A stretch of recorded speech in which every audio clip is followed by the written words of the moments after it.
C'est quoi la différence entre une tomate achetée au supermarché, tomate normale, puis la première tomate que vous avez récoltée chez vous dans votre jardin?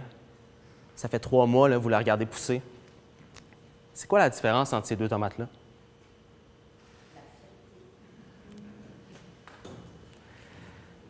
Comment ça se fait que quand il y a des enfants qui viennent au jardin puis on les amène dans les carottes, ils courent partout, ils vont chercher des carottes, ils en mangent toute l'après-midi, ils adorent ça. Mais pourtant, le reste de la semaine, quand ils ont faim pour une collation, on leur propose des carottes, ça n'a pas vraiment la cote. C'est quoi la différence entre ces produits-là? Entre la tomate puis l'autre tomate? Bien, la différence, c'est la valeur qu'on lui accorde. Puis ça, c'est très personnel. Il y en a une qui risque d'être célébrée. La tomate de jardin que j'ai récoltée, moi, je veux la célébrer. Je veux qu'on la partage ensemble. Je veux qu'on en parle. Je vais la mettre au centre de la table. Tu sais. L'autre tomate, elle risque d'être consommée comme une commodité, comme quelque chose qui est toujours disponible. Puis, qu'est-ce que je veux dire avec ça? C'est qu'on a un besoin de redonner la valeur, la vraie valeur aux aliments, de les ramener au centre de notre alimentation, puis de donner une valeur qui est plus qu'un prix. Puis, qui est en mesure de redonner cette valeur-là? Bien, moi, je crois que c'est les fermes à petite échelle. Les fermes à échelle humaine, ils ont ce pouvoir-là de venir recréer ce pont-là, puis de redonner cette valeur-là, la valeur propre aux aliments.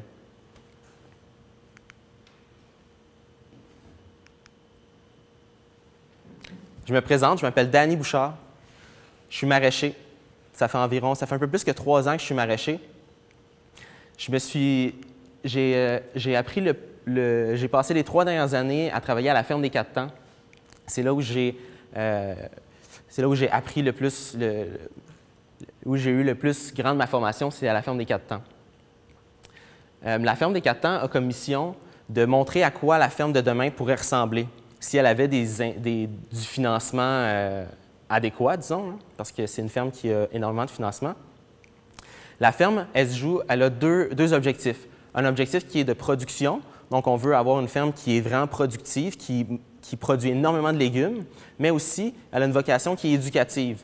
On veut former des maraîchers, maraîchères pour qu'ils puissent par la suite démarrer des projets agricoles. On veut que ça fasse des petits. On veut qu'il y ait plus de fermes à échelle humaine. Cette ferme-là a été démarrée dans l'initiative de Jean-Martin Fortier qui est ici. J'ai travaillé avec Jean-Martin dans les 3 dernières années. Jean-Martin, c'est un pionnier, un leader positif dans le mouvement maraîcher au Québec. Jean-Martin, avec sa femme Maud-Hélène, ils ont démarré les jardins de la Grelinette en Estrie il y a environ 15 ans. Puis à eux seuls, ils ont formé plus d'une centaine de maraîchers dans les 15 dernières années, juste avec les gens qui passaient. Puis juste avec les gens qui passaient, qui travaillaient chez eux, il y a plus d'une vingtaine de fermes maraîchères biologiques qui ont été démarrées dans les 15 dernières années, juste avec des gens qui sont passés chez eux. Fait que si on faisait une carte avec les ronds qui partent les jardins de la Grelinette, il y en a énormément de fermes. C'est un mouvement qui est en cours. Leur ferme jouit aussi d'une visibilité internationale grâce à un livre que Jean-Martin a écrit, ça s'appelle « Le jardinier maraîcher ». Le jardinier maraîcher a été traduit en 6 langues. Il est vendu partout à travers le monde. Puis, ça met en avant ce qui se passe au Québec. Le mouvement maraîcher québécois est vraiment plus grand qu'on le croit. En fait, il jouit d'une visibilité mondiale. C'est vraiment, vraiment unique ce qui se passe ici. On n'a rien à envier à personne. Les yeux de la communauté mondiale ici, ils sont ici. Puis Jean-Martin, récemment, en fait, la mission de Jean-Martin, lui, c'est de veiller à ce qu'il y ait de plus en plus de fermes à petite échelle parce qu'il croit qu'il est temps de remplacer l'agriculture de masse par l'agriculture par la masse. Donc, on veut voir plus de petites fermes à petite échelle nourrir plus de gens plutôt que des énormes fermes où il n'y a pas de contact avec les clients, où on ne sait pas trop d'où ça vient les produits, c'est quoi les techniques qui ont été utilisées. On veut vraiment voir augmenter le nombre de fermes à petite échelle. Il a aussi fondé un cours en ligne qui est disponible présentement sur Internet. Puis le cours, dans d'un an, il y a eu à peu près 1000 personnes qui se sont inscrites dans plus de 52 pays. Ça, c'est un cours qui donne des techniques de production pour devenir plus productif en tant que maraîcher. Puis, ça, c'est suivi partout dans le monde. Ça aide à porter le mouvement toujours un peu plus loin, le mouvement des fermes à échelle humaine. Je ne suis pas du bon côté. Là, je vais vous parler d'une partie de moi qui me permet de garder en équilibre. J'ai bien de la misère. Pourquoi j'ai ça? Je pratique la slackline depuis environ 4 ans. La highline, c'est la pratique de la slackline, mais en hauteur.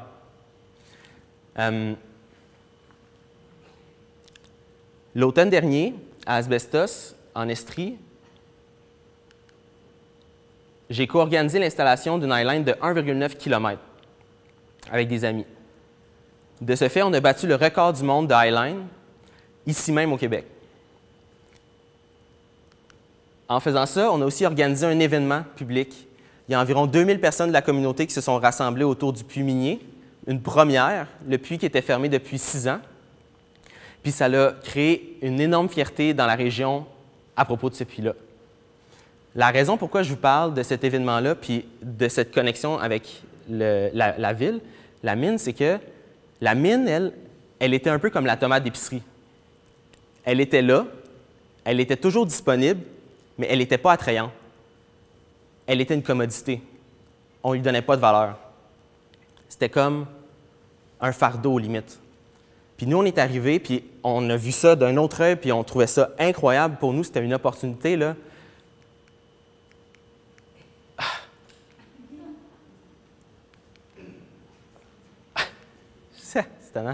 C'était une opportunité pour nous de se dépasser, tu sais. Fait que, ce que je veux dire avec ça, c'est que la tomate, la mine, c'est une question de perception. Il y a possibilité, avec la même chose, de donner une autre valeur. Il y a vraiment possibilité de créer de quoi de grand, même si c'est une tomate. Les gens ont besoin de reconnecter avec leur alimentation. Moi, j'ai besoin de connecter avec mon alimentation. Je travaille là-dedans, c'est primordial pour moi. Depuis que je travaille en agriculture, je ne pourrais pas m'en passer. Limite, c'est comme une drogue, tu sais, c'est que je me dis, tabarouette, qu'est-ce que je fais? C'est quoi que je ferais si je n'étais pas maraîcher? Ça me rendrait nerveux, tu sais. Juste y penser, je me sens pas bien, tu sais. Fait que la connexion avec son alimentation, c'est super important. C'est la connexion avec la terre, c'est la connexion avec notre patrimoine, c'est la connexion avec notre histoire, tu sais. Puis, pourquoi est-ce que je dis que la ferme à petite échelle, la ferme à échelle humaine a le potentiel de jouer ce rôle-là? Bien, c'est parce que les gens qui travaillent sur des fermes à échelle humaine ou les propriétaires ou les leaders de projets de ces fermes-là, c'est des leaders qui sont positifs. C'est des gens qui sont déjà connectés à leur alimentation. C'est des gens qui mangent sainement. C'est des gens qui connaissent les produits alimentaires. C'est des gens qui sont au cœur de la saisonnalité des produits. Ils savent c'est quand que les légumes ils sont prêts. Ils savent c'est quoi qui est de saison. Ils peuvent donner des trucs de jardinage. Ils sont vraiment aux premières lignes, tu sais, de la production alimentaire. C'est des gens qui ont des contacts directs avec et la production agricole et les citoyens. Parce que c'est quoi la ferme à échelle humaine? La ferme à échelle humaine, c'est la ferme qui a l'humain, la nature, au cœur de l'entreprise. On remplace la machine, on remplace les énormes surfaces par des humains, des personnes. Puis ces gens-là, dans la ferme à échelle humaine, ils sont aussi en contact directement avec les citoyens parce qu'ils pratiquent la vente directe. Donc, on produit, puis ensuite, on vient au marché, puis on a directement un contact avec les gens. Il y a moyen de créer quelque chose. Ce sont des gens qui sont passionnés. Quand on est maraîcher, on ne fait pas ça pour se rendre riche. On fait ça parce qu'on a vraiment envie de le faire. Il y a une passion derrière ça. Mes amis, mes colocataires avec qui j'habite, ils ont fait le calcul l'année dernière de leurs heures travaillées versus le salaire qu'ils se sont versés. Puis ils se sont versés 8 de l'heure l'année passée. Tu sais. Fait que c'est pas un métier qu'on fait pour faire de l'argent, mais c'est un métier qui se fait avec passion. Puis cette passion-là, est possible d'être transmise de différentes façons.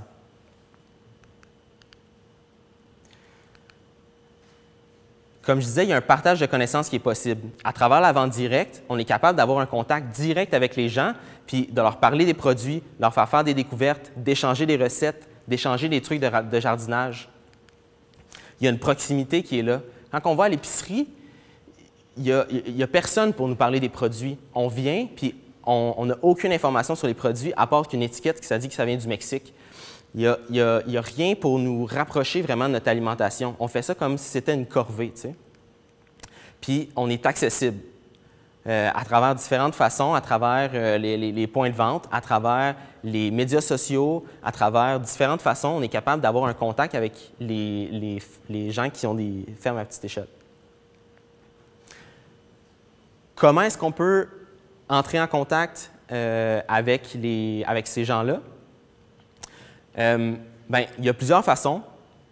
Il y a au niveau de la vente directe. Au niveau de la vente directe, il y a plusieurs canaux. Puis là, j'ai lu un peu sur la situation, ici au Saguenay par rapport aux paniers bio. Les paniers bio, est-ce que vous pouvez lever la main si vous connaissez les paniers bio? Tout le monde connaît les paniers bio. On avance. Excellent. On aime ça. Fait que, je vais espérer que les gens qui nous écoutent, ils connaissent les paniers bio. Mais les paniers bio, c'est vraiment une excellente façon de reconnecter avec son alimentation parce qu'on va manger saisonnier durant les saisons d'admissibilité. Ici, j'ai regardé les fermes qui offrent des paniers bio. Il y a les Jardins de Sophie qui sont à Saint-Fulgence. C'est des bons amis. Ils sont des excellents maraîchers. La ferme aux Trois-Soleils aussi, c'est des bons maraîchers. Ils vont débuter cette saison. Ils offrent des paniers bio dans la région. C'est 15 à 20 semaines de paniers qu'ils offrent ici dans la région en fonction de, à cause qu'on est assez, il y a énormément de couverts de neige durant l'année. Comme là, on est rendu quasiment au mois d'avril, puis il y a encore 3 pieds de neige. Mais les paniers bio, c'est une façon d'entrer en contact avec son maraîcher, sa maraîchère, à chaque semaine. On va les rencontrer, on parle avec eux, on a vraiment un contact privilégié. À chaque semaine, on va les voir, on connecte avec nos voisins, nos concitoyens qui sont là. C'est un lieu social. C'est plus qu'un produit, c'est plus comme qu'un achat. On vient créer une relation. C'est vraiment ça qui est important pour moi dans la connexion avec mon alimentation, c'est de partager ces aliments-là. J'écoutais la conférence de Bernard Lavallée qui avait donné à 100 degrés justement, puis il parlait que dans le guide alimentaire brésilien, une de leurs recommandations, c'est de partager son repas avec d'autres personnes. C'est fantastique, mais c'est vrai. Moi, quand je partage mon repas avec d'autres personnes, j'y mets bien plus d'amour, je prends plus mon temps, j'essaie d'utiliser d'autres choses, tandis que quand je mange seul, ça va peut-être être plus simple, tu sais. Fait que quand on connecte avec les gens, il y a une augmentation de la valeur qui est donnée au repas. Au niveau de la vente directe aussi, d'autres façons de faire, tu sais, c'est d'aller dans les marchés publics. Il y a les jardins des défricheurs qui sont un petit peu au sud ici, qui ont un marché public. Puis récemment, dans les fêtes gourmandes, ils ont commencé à amener des kiosques de maraîchers dans les événements publics. Et ça, c'est des super initiatives. Ici, quand je parlais avec Sophie des Jardins de Sophie, elle me disait que la difficulté au niveau des marchés publics, c'était que la saison est extrêmement courte, puis qu'il y avait aussi l'achalandage n'était pas vraiment constant. Puis les gens, ils veulent venir pour des... Mais les gens, par contre, ils se déplacent quand il y a des événements. Quand il y a des événements en lien avec l'alimentation, avec la gastronomie. Puis ça fonctionne vraiment bien. Fait que les fêtes gourmandes, ils le font très bien. Puis moi, je suis super excité par rapport à ça parce que c'est ça que ça prend. T'sais. Il faut que dans les événements publics, comme l'événement qu'on organise à Asbestos cette année, il va y avoir des maraîchers dans mon événement, c'est sûr. Là. Il va y avoir des kiosques de fermiers.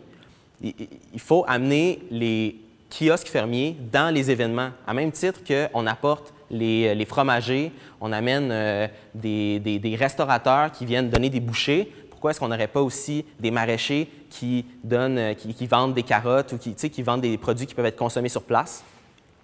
Donc ça, c'est une super initiative.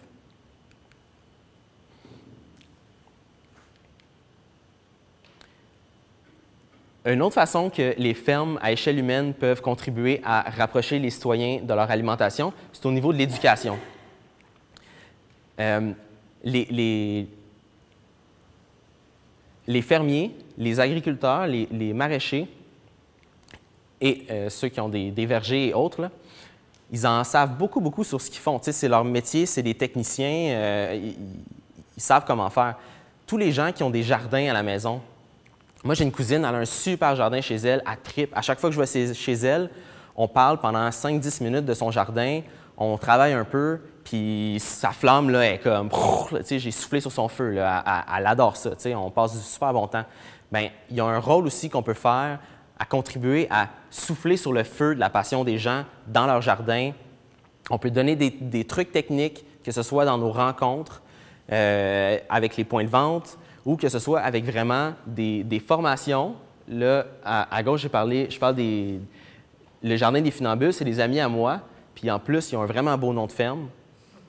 Fait qu'eux, ils offrent des formations pratiques, des formations techniques qui s'adressent à des jardiniers ou des aspirants maraîchers pour les outiller de techniques pour devenir meilleurs maraîchers. Fait que c'est vraiment des techniques précises de comment faire pour avoir des meilleures carottes, comment faire pour avoir des meilleures tomates. Puis moi, je sais que s'il y avait comme une personne par cercle familial, disons, là, qui avait un jardin puis qui tripait, ça paraît là, dans le cercle familial. Durant l'été, quand on va chez ma cousine, c'est l'abondance. On mange plein de légumes. C'est vraiment, vraiment trippant. Ces gens-là, ils deviennent des leaders dans la communauté. Puis en tant que maraîchers, nous, on peut les outiller à devenir encore juste des meilleurs jardiniers. C'est pas tout le monde qui peut prétendre vouloir devenir un maraîcher ou de faire une réorientation de carrière pour devenir maraîcher, mais on peut amener des outils aux gens qui sont déjà des leaders dans leur communauté. Là, je voulais parler des jardins Mistook, mais Jérôme est présent avec nous ici, fait qu'il va pouvoir nous en parler plus en détail. Mais juste tantôt, on s'est parlé comme 5 minutes, là, puis il y a des magnifiques initiatives qui se passent là-bas, justement en donnant du pouvoir aux gens, en les outillant, puis en leur donnant part là, au projet. Puis c'est ça qu'il faut. Il faut donner aux gens un sentiment qui font partie du mouvement. Il ne faut pas juste leur donner une tomate. Il faut leur donner la meilleure tomate par rapport à la relation. Parce que là, la tomate ne devient pas juste une tomate, ça devient la tomate du Jardin des Funambules. Ça devient les carottes de Dany, parce qu'on se connaît au marché. Fait que moi, quand je travaillais à la ferme des 4 temps, on faisait beaucoup, beaucoup de mesclun, de mélange à salade. Quand j'arrivais chez mes amis, j'apportais le mesclun. Et le monde, il savait, là, c'est le mesclun de la ferme des 4 temps. Le monde, il capotait, tu sais, on mangeait ça comme si c'était du popcorn. C'était vraiment le fun. C'est là où on est capable d'offrir plus qu'un produit alimentaire. Par l'agrotourisme aussi. L'agrotourisme, c'est une façon d'amener les gens directement à la ferme. Les gens, comment dire, moi j'ai besoin, avant de travailler sur une ferme maraîchère,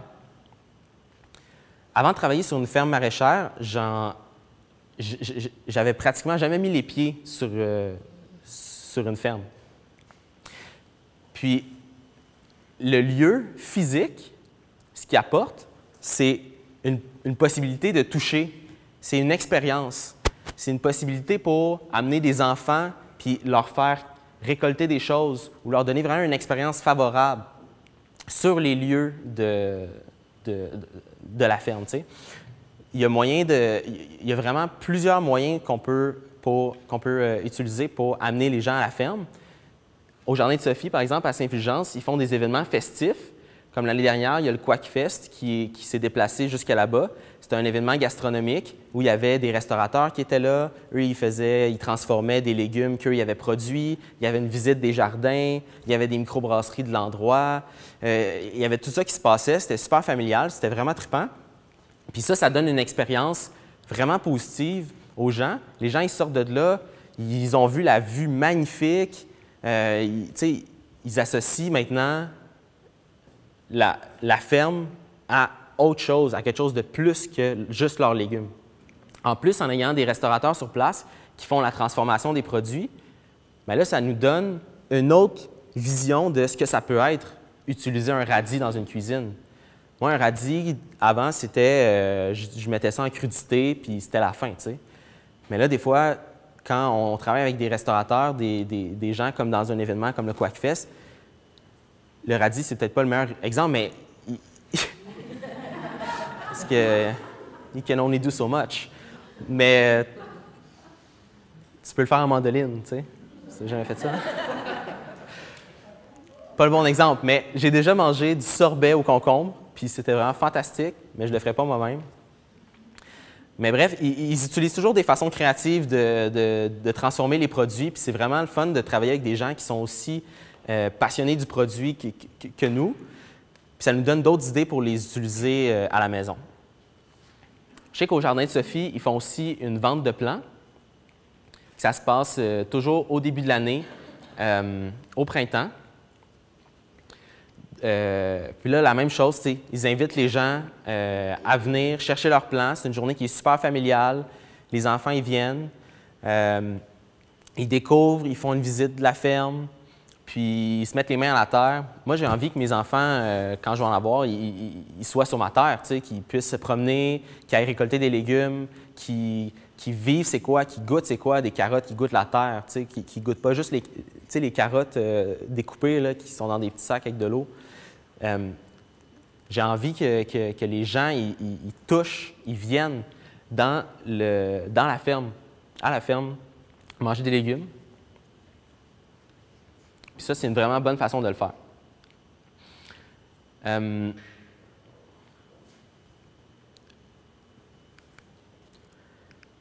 Fait que ce soit en connectant les deux côtés d'une mine avec une slackline ou en posant des questions à votre maraîcher quand vous allez au marché, en connectant avec les gens.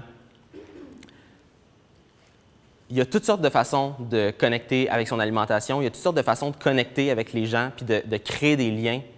Puis moi, ce que je vous invite à faire,